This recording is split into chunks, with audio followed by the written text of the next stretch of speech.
Hello बच्चों, आज हम लेकर आए हैं स्पीडी साइंस का मॉडल सेट 10, 11 और 12।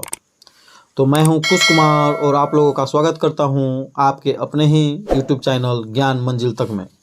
तो हम देखते हैं, पहला क्वेश्चन आज का है कि वायुमंडलीय दाब का मात्रक। तो वायुमंडलीय दाब का मात्रक बार होता है। वायुमंडलीय दाब का मापक यंत्र क्या होता है? बैरोमीटर। बैरोमीटर से वायुमंडलीय दाब मापा जाता है। एक बार बराबर क्या होता है? 10 के पावर 5 पास्कल होता है। दाब का ऐसा ही मात्रक क्या होता है दोस्तों? तो पास्कल होता है। दाब का ऐसा मात्रक पास्कल होता है। अगला देखते हैं, मानव नेत्र में स्पष्ट दृष्टि की न्यूनतम दूरी कितनी होती है? तो 25 सेंटीमीटर। अधिकतम दूरी कितनी होती है? तो अनंत। अनंत तक हम लोग देख सकते हैं। जैसे सूर्य को देख लेते हैं, सूर्य 15 करोड़ किलोमीटर है, उससे भी दूर तारे को देख लेते हैं। कैप्सूल का आवरण किसका बना होता है? तो स्टार्च का। कैप्सूल का जो आवरण होता है, जो दवा खाने वाला कैप्सूल होता है, उसका आवरण जो हम लोग खा जाते हैं वो किसका बना होता है? स्टार्च का। अंडा का आवरण जो कि नीचे दिया हुआ है, अंडे का आवरण बना होता है किसका? कैल्शियम कार्बोनेट का, CaCO3। संगमरमर भी इसी का बना होता है, CaCO3। मानव मस्तिष्क का या सिर तथा सिर का अध्ययन संबंधित शाखा है तो फ्रेनोलॉजी। मानव मस्तिष्क के अध्ययन को कहते हैं फ्रेनोलॉजी, या सिर के अध्ययन को कहते हैं फ्रेनोलॉजी। EEG इलेक्ट्रोएन्सेफेलोग्राफ में क्या किया जाता है? मस्तिष्क के विकार का पता लगाया जाता है। मतलब कि मस्तिष्क की जांच में इसका काम आता है EEG का। एक होता है ECG। तो ECG होता है इलेक्ट्रोकार्डियोग्राफ। इलेक्ट्रोकार्डियोग्राफ जिसका प्रयोग किया जाता है हृदय की जांच में। हृदय की जांच में डिहाइड्रेशन से प्रायः कमी होती है किसकी? तो सोडियम क्लोराइड, मतलब कि NaCl। NaCl की कमी हो जाती है, नमक की। किसी वस्तु का भार अधिकतम होता है तो निर्वात में। निर्वात में किसी भी वस्तु का अधिकतम भार होता है। भार, तो भार का ऐसा मात्रक क्या होता है? न्यूटन। न्यूटन। और बल का भी ऐसा मात्रक है। बल का ऐसा मात्रक न्यूटन है, भार का ऐसा मात्रक न्यूटन है। एक और होता है प्रणोद। प्रणोद का भी ऐसा मात्रक न्यूटन ही है। कृत्रिम सिल्क कहलाता है रेयॉन। कृत्रिम सिल्क रेयॉन जो सेलुलोज के द्वारा बनाया जाता है। सेलुलोज क्या है कि वायुमंडल में पाया जाने वाला सबसे अधिक कार्बनिक यौगिक है। वायुमंडल में पाया जाने वाला सबसे अधिक कार्बनिक यौगिक कौन है? सेलुलोज, जो प्राकृतिक रूप से मौजूद है। प्रकृति में पाया जाने वाला सबसे अधिक कार्बनिक यौगिक कौन है? सेलुलोज। पौधों में जैव पदार्थ का वहन होता है तो जैव पदार्थ मतलब खाद्य पदार्थों का वहन फ्लोएम के द्वारा। जौ से जल का परिवहन होता है जाइलम के द्वारा।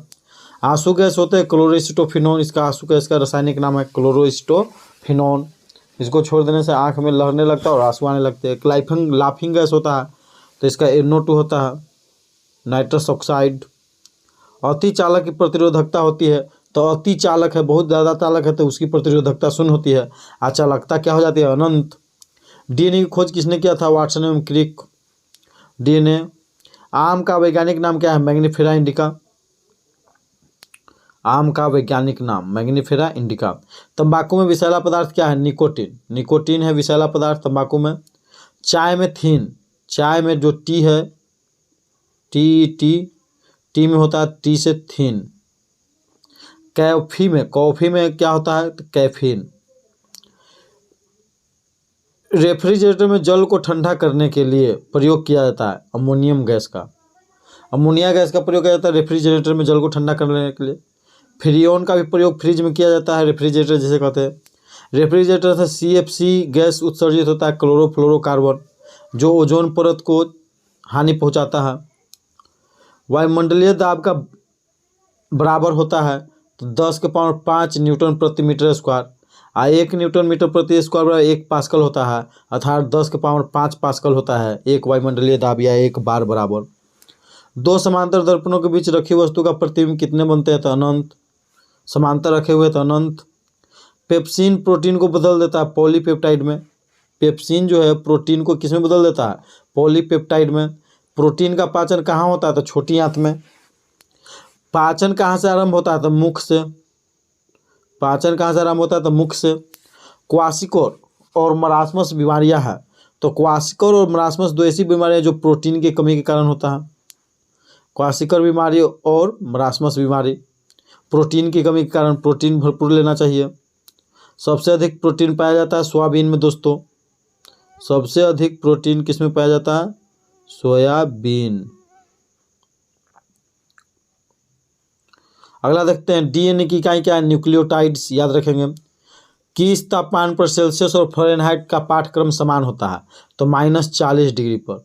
-40 डिग्री पर सेल्सियस का भी मान उतना ही होता है और फ़ारेनहाइट का भी मान उतना ही होता है।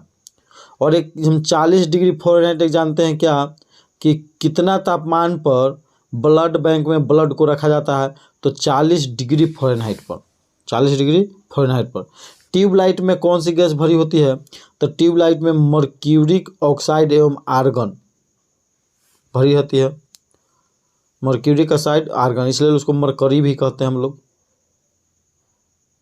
सबसे हल्की धातु कौन है? तो सबसे हल्की धातु है लिथियम। ऐसे सबसे हल्की तत्व है हाइड्रोजन। सबसे हल्का तत्व कौन है? हाइड्रोजन। लेकिन सबसे हल्की धातु क्या है? लिथियम, क्योंकि हाइड्रोजन अधातु है। सबसे भारी धातु ओस्मियम है, याद रखिएगा। चावल को पॉलिश करने में कौन सा विटामिन नष्ट हो जाता है? तो पॉलिश करके नंबर 1 चावल बनाते हैं, नंबर 1। और किसको? चावल को पॉलिश देता है। नंबर 1 कौन? तो vitamin A, vitamin B1। Vitamin B1 मतलब जिसको हम थायमिन कहते हैं, वो नष्ट हो जाता है। B1 माने कि बी में नंबर 1 है, तो नंबर 1 बनाने के क्रम में B1 नष्ट हो जाता है। प्याज तथा लहसुन में गंध के लिए तत्व क्या होता है? प्याज और लहसुन में गंध होता है, वो पोटेशियम के कारण होता है। प से प्याज और प से पोटेशियम, प से प्याज प से पोटेशियम। प्याज के उत्पादन में प्रथम स्थान पर कौन राज्य है दोस्तों? तो महाराष्ट्र। और लहसुन के उत्पादन में प्रथम स्थान पर कौन है? तो गुजरात। महाराष्ट्र गुजरात दोनों एक ही बम्बई में थे और दोनों अलग अलग हो गया, तो दोनों अलग अलग हुए, तो प्याज महाराष्ट्र में उपजता है तो लहसुन गुजरात में। किस पदार्थ को लगाने से रक्त का बहना रुक जाता है? तो फेरिक क्लोराइड। और किस विटामिन के कारण रक्त थक्का जमता है? तो के। और किस प्रोटीन? तो फाइब्रिनोजेन। सबसे भारी धातु है ओस्मियम। सबसे हल्का धातु है लिथियम। D2O का समान नाम क्या है? भारी जल। अनुभार कितना होता है? 20। इसका क्वथनांक कितना होता है? तो 104 डिग्री सेल्सियस लगभग। पृथ्वी की भूपर्पट्टी का सर्वाधिक कौन सा तत्व मिलता है? तो पृथ्वी के भूपर्पट्टी में सबसे ज़्यादा ऑक्सीजन पाया जाता है, 46.60%। और सब ये ऑक्सीजन जो है अधातु है, अधातु है। तो अधातु, धातु और उपधातु को तत्व ही कहते हैं। तो सबसे अधिक तत्व ऑक्सीजन, लेकिन सबसे अधिक धातु पूछ देवे कि सबसे अधिक धातु कौन पाया जाता है? तो एल्युमिनियम मारिएगा, 8.13%। प्राकृतिक वर्ण के सिद्धांत को किसने दिया था? चार्ल्स डार्विन ने। चार्ल्स डार्विन ने प्राकृतिक वर्ण के सिद्धांत को दिया। चार्ल्स डार्विन द्वारा लिखी गई एक पुस्तक है द ओरिजिन ऑफ स्पीसीज। ये बहुत बार क्वेश्चन पूछा जा चुका है। द ओरिजिन ऑफ स्पीसीज पुस्तक के लेखक कौन है? Charles Darwin. फोटोक्रोमिक कांच में क्या विरहित होता है? तो फोटोक्रोमिक कांच में सिल्वर आयोडाइड होता है। सिल्वर आयोडाइड के कारण ही कृत्रिम वर्षा कराया जाता है। कृत्रिम वर्षा में सिल्वर आयोडाइड का प्रयोग किया जाता है। इसका सूत्र होता है AgI। नींबू में कौन सा अम्ल पाया जाता है? तो साइट्रिक अम्ल। या खट्टे फलों में कौन सा अम्ल पाया जाता है? तो साइट्रिक अम्ल। खट्टे फलों में भी साइट्रिक अम्ल पाया जाता है। कौन विटामिन गर्म करने पर नष्ट हो जाता है? तो विटामिन C। याद रखिएगा कि उसको गर्म करते हैं तो नष्ट होता जाता है। दूध में विटामिन C नहीं पाया जाता है। जहाँ पर खट्टा चीज़ रहेगा उसमें विटामिन C होगा। घाव को भरता है विटामिन C है। जब किसी मनुष्य को घाव हो जाता है, घाव में गड्ढा हो जाता है घाव, तो उसको भरने में सबसे ज़्यादा सहायक कौन होता है? Vitamin C। स्याही के धब्बे को मिटाने के लिए किस अम्ल का प्रयोग किया जाता है? ऑक्जेलिक अम्ल। ऑक्जेलिक अम्ल किससे निकाला जाता है? टमाटर से। कीटों में होते हैं, तो कीट में क्या होता है? तो कीट में 6 पाद मतलब कि 6 गो पैर और 4 गो पंख होता है। देख लीजिएगा। कीट पतंगे किससे सांस लेते हैं? तो ट्रैकिया से। कीट मकोड़े जो भी है ट्रैकिया से सांस लेती है। खाना को ज़्यादा पकाने पर कौन अम्ल नष्ट हो जाता है? तो फॉलिक अम्ल। याद रखिएगा, फॉलिक अम्ल फ्लावर नहीं टूट जाता है। और गर्म करने पर विटामिन C भी नष्ट हो जाता है। दूध में विटामिन C नहीं पाया जाता है। दूध में कौन सा अम्ल पाया जाता है? तो दूध में लैक्टिक अम्ल पाया जाता है। इसके कारण दूध खट्टा हो जाता है। जीवाणु कौन पाया जाता है? तो लैक्टोबैसिलस। यही दही बनाने में सहायक होता है। ग्वाइटर रोग क्या है? तो ग्वाइटर रोग शरीर में आयोडीन की कमी से होता है। ग्वाइटर रोग जो थायराइड ग्रंथि बढ़कर आगे निकल जाता है, थायराइड ग्रंथि, उसी को ग्वाइटर रोग कहते हैं। एपीकल्चर का संबंध किस क्षेत्र से। एपीकल्चर में मधुमक्खी पालन किया जाता है। मधुमक्खी पालन, एपीकल्चर। मधुमक्खी के छत्ता में मधुमक्खी की रानी जो होती है, रानी मक्खी कितनी होती है? एक। याद रखिएगा, एक रानी मक्खी होती है।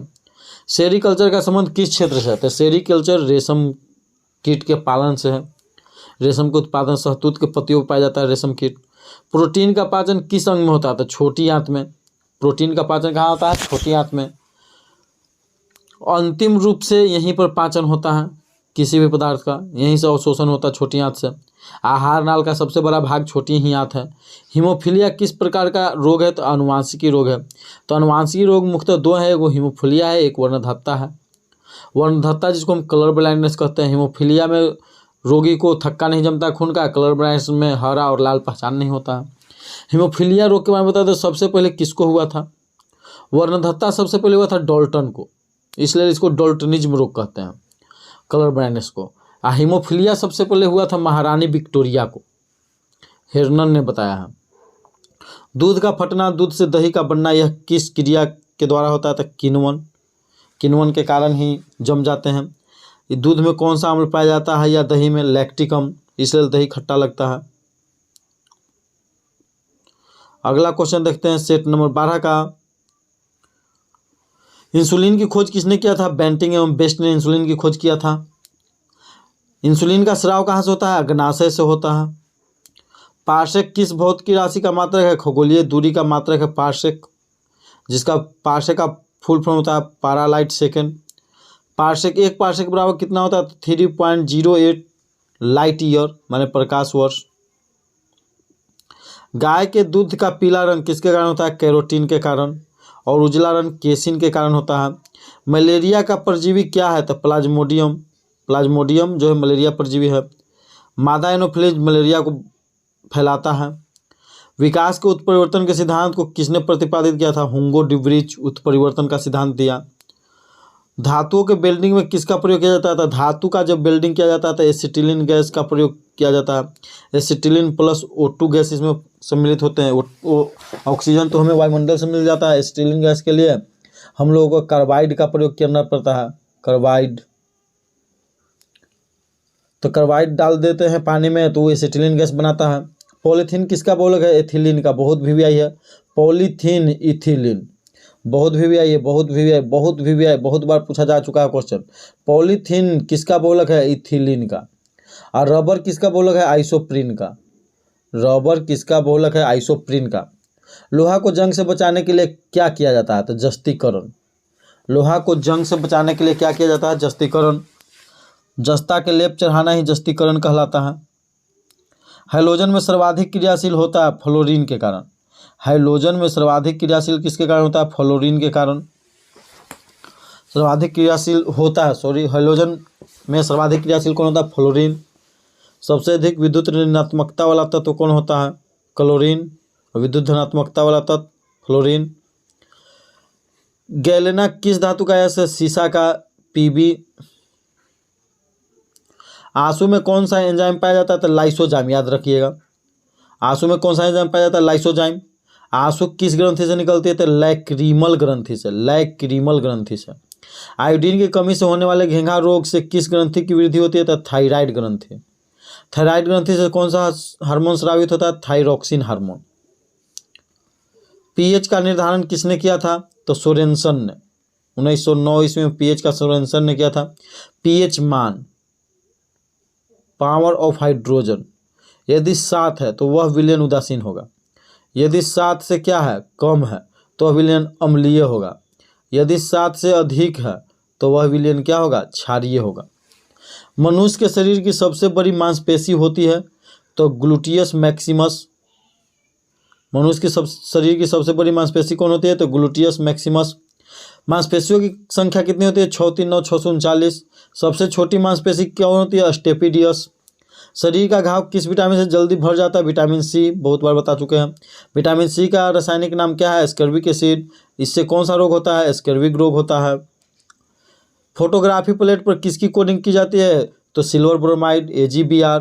फिक्सर के रूप में किसका इस्तेमाल किया जाता है? सोडियम थायोसल्फेट का। इसी को हाइपो कहते हैं, हाइपो।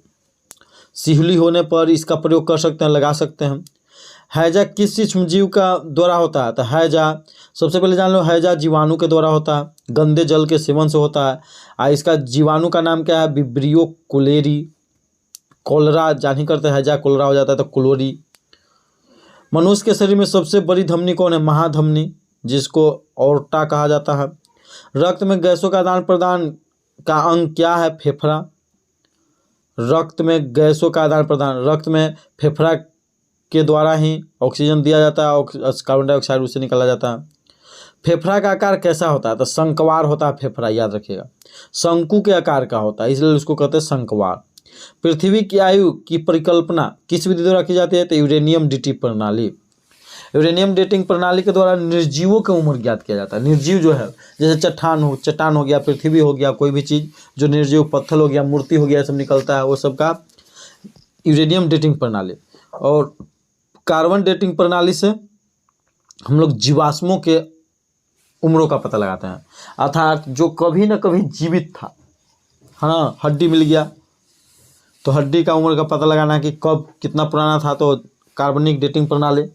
और वृक्षों के उम्र का पता लगाता है तो उसके वार्षिक वलयों को गिनकर, उसके वार्षिक वलय को हम लोग गिन लेते हैं और उसी के तहत हम उसके अध्ययन करते हैं कि उस कितना उम्र के था, उम्र वृक्षों के उम्र का पता लगाते हैं। एक वार्षिक वलय बराबर 1 वर्ष होता है। तो आज का वीडियो यहीं तक दोस्तों। यदि यह वीडियो आपको अच्छा लगा हो तो इसे लाइक करें, सब्सक्राइब और इसे शेयर करें। और इस चैनल पर अगर आप नए हो तो इसे सब्सक्राइब करना मत भूलें, सब्सक्राइब जरूर से ज़रूर करें। जय हिंद दोस्तों।